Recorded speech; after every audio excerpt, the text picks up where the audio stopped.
Hello, ഇന്ന് ഞാനൊരു റോസിൻ്റെ video ആയിട്ടാണ് വന്നിരിക്കുന്നത്. ഇന്നത്തെ ഈ ഒരു വീഡിയോയിൽ ഞാൻ ഉൾപ്പെടുത്തിയിരിക്കുന്നത് റോസ് ചെടികൾ നല്ല രീതിയിൽ വളരാൻ വേണ്ടിയിട്ട് ഞാൻ ചെയ്തു കൊടുക്കുന്ന കുറച്ച് കാര്യങ്ങളാണ്.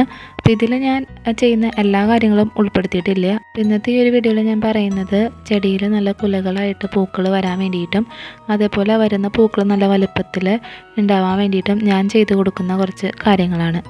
ഈ ഒരു ചെടിയിൽ നല്ല രീതിയിൽ തന്നെ കുലകളായി തന്നെ പൂക്കൾ വന്നിട്ടുണ്ടായിരുന്നു. ഇത് ബട്ടൺ റോസ് ആണ് കേട്ടോ. അപ്പോൾ ഇതിൽ കുലകളായിട്ടുള്ള പൂക്കളാണ് ഉണ്ടാവുന്നത്. ഇപ്പോൾ ഇതിലത്തെ എല്ലാ പൂക്കളും തന്നെ വലുതായി അതെല്ലാം കൊഴിഞ്ഞു പോയിക്കൊണ്ടിരിക്കുകയാണ്. പിന്നെ നമ്മളിതിനെ നിർത്താൻ വേണ്ടിയിട്ട് പാടില്ല. അപ്പോൾ ഇതിൻ്റെ ഈ ചില്ലകൾ നമ്മൾ ഇതേപോലെ ഇങ്ങനെ കട്ട് ചെയ്ത് കൊടുക്കണം. അങ്ങനെ കട്ട് ചെയ്ത് കൊടുത്താൽ മാത്രമേ ചെടിയിൽ കൂടുതൽ നല്ല വലിയ ബ്രാഞ്ചസ് വരികയും അതിൽ നിറയെ മുട്ടുകൾ ഇടാൻ വേണ്ടിയിട്ടും പിന്നെ അതേപോലെ തന്നെ പ്ലാന്റ് നല്ല ഹെൽത്തി ആയിട്ട് വളരണമെന്നുണ്ടെങ്കിൽ നമ്മൾ ഇതേപോലെ വെട്ടിക്കൊടുക്കണം. ഞാൻ മുൻപ് വെട്ടി കൊടുത്തിട്ടുള്ളൊരു കമ്പാണ് ഇട്ടത്. അപ്പോൾ ഇതിൻ്റെ സൈഡിൽ നിന്ന് അതേപോലെ ഒരു കൊമ്പ് ഇതുപോലെ മുളച്ച് വന്നിട്ടുണ്ട്. ഇനി ഇതിൽ നിറയെ മുട്ടുകൾ ഉണ്ടായിട്ട് അതിൽ നിറയെ പൂക്കളുണ്ടാവും. ഇനി ചെടിയുടെ കമ്പെല്ലാം വെട്ടിയതിന് ശേഷം നമ്മൾക്ക് ഇതിലോട്ട് വളം ഇട്ട് കൊടുക്കണം. അപ്പോൾ അതിന് വേണ്ടിയിട്ട് ചെടിയുടെ കടക്കിലുള്ള മണ്ണ് നല്ല രീതിയിലൊന്ന് ഇളക്കി കൊടുക്കണം. അതേപോലെ എന്തെങ്കിലും കളകളൊക്കെ ഉണ്ടെങ്കിൽ അതെല്ലാം തന്നെ പറിച്ച് കളയണം.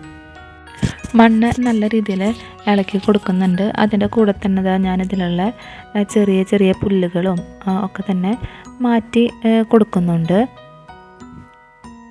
ഇങ്ങനെ മണ്ണ് ഇളക്കി കൊടുക്കുമ്പോൾ ചെടിയുടെ വേര് പൊട്ടിപ്പോവാതെ വേണം നമ്മൾ ചെയ്യാൻ വേണ്ടിയിട്ട്. അല്ലെന്നുണ്ടെങ്കിൽ ചെടി ആകെ നശിച്ചു പോകും. ഇത് ഞാൻ ഇതുപോലെ മണ്ണിങ്ങനെ കൂട്ടിയിട്ടതിന് ശേഷം ഇതിലോട്ട് കുറച്ച് കരിയിലപ്പൊടി ഇട്ട് കൊടുക്കുന്നുണ്ട്. ഈ കരിയില എന്ന് പറയുന്നത് ശീമക്കൊന്നയുടെ ഇല പൊടിച്ചതാണ് ഇട്ട് കൊടുക്കുന്നത്. അപ്പോൾ അതിൽ നൈട്രജൻ കണ്ടൻറ്റ് ഉണ്ടായിരിക്കും. അപ്പോൾ നമ്മൾ ചാണകപ്പൊടി ഇട്ട് കൊടുക്കുന്ന അത് എഫക്റ്റ് തന്നെയാണ് ഇത് ഇട്ട് കൊടുക്കുമ്പോൾ നമുക്ക് കിട്ടുന്നത്. ഇത് മാത്രമല്ല ഞാൻ ഇട്ട് കൊടുക്കാറ്, ചാണകപ്പൊടിയും ഇട്ട് കൊടുക്കാറുണ്ട്. അതേപോലെ ചാണകം കലക്കി ഒഴിച്ചു കൊടുക്കാറുണ്ട്. നന്നായിട്ട് മണ്ണിലൊന്ന് മിക്സ് ചെയ്ത് കൊടുക്കുകയാണ് ചെയ്യുന്നത്. ഇലപ്പൊടിയും ചാണകപ്പൊടിയൊക്കെ ഇട്ട് കൊടുക്കുന്നത് ചെടി നല്ല രീതിയിൽ വളരാൻ വേണ്ടിയിട്ടാണ്. ഇനി നന്നായി പൂക്കളുണ്ടാകാൻ വേണ്ടിയിട്ട് ഞാൻ ചെയ്യുന്നത്, ഇത് മുട്ടയുടെ തോടാണ് എടുത്തിരിക്കുന്നത്. ഒരു സ്പൂൺ മുട്ടയുടെ തോടിലോട്ട് 1 സ്പൂൺ എല്ലുപൊടിയാണ് ഇട്ട് കൊടുക്കുന്നത്. ഒരു ചെടിക്ക് ഈ ഒരു അളവ് മതി.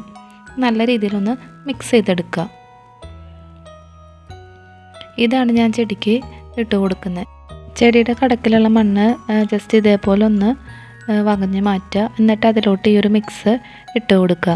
ഇട്ട് കൊടുക്കുമ്പോൾ ചെടിയുടെ തണ്ടിൽ ആവാതെ വേണം ഇട്ട് കൊടുക്കാൻ വേണ്ടിയിട്ട്. ചെടിയുടെ തണ്ടിലൊന്നും തട്ടാതെ ഇതേപോലെ അറ്റം കണ്ട് വേണം നമ്മൾ ഈ ഒരു മിക്സ് ഇട്ട് കൊടുക്കാൻ. ഇനി നമ്മൾ വകഞ്ഞ് മാറ്റിയിട്ടുള്ള മണ്ണ് കൊണ്ട് ഇതൊന്ന് മൂട്ടി കൊടുക്കുക. അല്ലെന്നുണ്ടെങ്കിൽ കുറച്ച് വേറെ മണ്ണ് ഇതിൻ്റെ മുകളിലോട്ട് ഇട്ട് കൊടുത്താലും മതി. ഇത് കണ്ടോ, ഇതിൽ പുല്ല് മുളച്ച് വന്നിരിക്കുന്നത്. ഇത് ഞാൻ ഡയറക്റ്റ് ചാണകം എടുത്തുകൊണ്ട് ഞാൻ തന്നെ ഉണക്കിയിട്ട് അതിടുമ്പോൾ അതിൽ നിന്ന് വന്നിട്ടുള്ള പുല്ലുകളാണ്. അപ്പോൾ ഇത് പരിഹരിക്കാൻ വേണ്ടിയിട്ട് ഞാൻ പച്ച ചാണകം കൊണ്ടുവന്നിട്ട് ഇതുപോലെ കലക്കി വയ്ക്കും. ഇതാണ് ഞാൻ ചെടിക്ക് ഒഴിച്ചു കൊടുക്കുന്നത്. അപ്പോൾ ഇത് കലക്കി വെച്ച് ഒരാഴ്ചയ്ക്ക് ശേഷമാണ് നമ്മളെടുത്ത് ഉപയോഗിക്കുന്നത്. അപ്പോൾ ഇത് എടുത്തതിന് ശേഷം ഇതിലോട്ട് ഞാൻ എക്സ്ട്രാ വെള്ളം ആഡ് ചെയ്തിട്ടാണ് യൂസ് ചെയ്യുക. ഡയറക്റ്റ് ഇത് ഒഴിച്ചു കൊടുക്കാറില്ല. ചാണകം ഇതേ രീതിയിൽ ഒഴിച്ചു കൊടുക്കുമ്പോൾ പുല്ല് വരുന്നത് ഒരു പരിധി വരെ നമുക്ക് തടയാനായിട്ട് പറ്റുന്നുണ്ട്.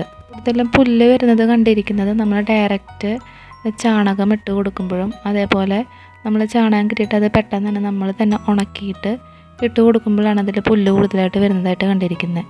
അതേപോലെ ഒരുപാട് കാലം സൂക്ഷിച്ചിട്ടുള്ള ചാണകപ്പൊടിയാണ് നമ്മൾ ഇട്ട് കൊടുക്കണമെന്നുണ്ടെങ്കിൽ പുല്ല് അങ്ങനെ വരുന്നതായിട്ട് കണ്ടിട്ടില്ല.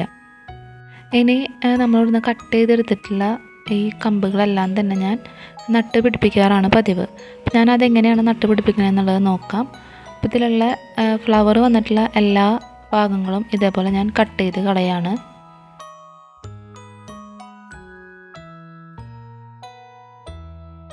ഇതേപോലെ ഞാൻ കട്ട് ചെയ്തെടുത്തിട്ടുണ്ട്. ഇനി ഞാനത് റൂട്ടിംഗ് ഹോർമോണിൽ ഡിപ്പ് ചെയ്തിട്ട് ഇതേപോലെ അങ്ങനെ നട്ട് കൊടുക്കുകയാണ്. ഞാനിങ്ങനെ കട്ട് ചെയ്യുന്ന എല്ലാ കൊമ്പുകളും ഇതുപോലെ അങ്ങനെ നട്ട് കൊടുക്കും. ഇന്നിവിടെ 2 കൊമ്പാണ് ഞാൻ നട്ട് കൊടുത്തിരിക്കുന്നത്. മുമ്പ് നട്ട് കൊടുത്തിട്ടുള്ളൊരു കൊമ്പാണിത്.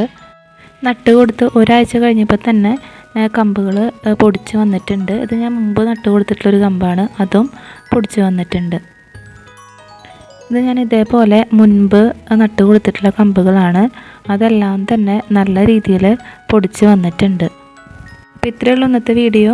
ഈ ഒരു വീഡിയോ നമുക്ക് ഇഷ്ടപ്പെട്ടു, യൂസ്ഫുൾ ആയെന്നുണ്ടെങ്കിൽ വീഡിയോ ഒന്ന് ലൈക്ക് ചെയ്യുക, ചാനൽ ഒന്ന് സബ്സ്ക്രൈബ് ചെയ്ത് സപ്പോർട്ട് ചെയ്യുക. താങ്ക്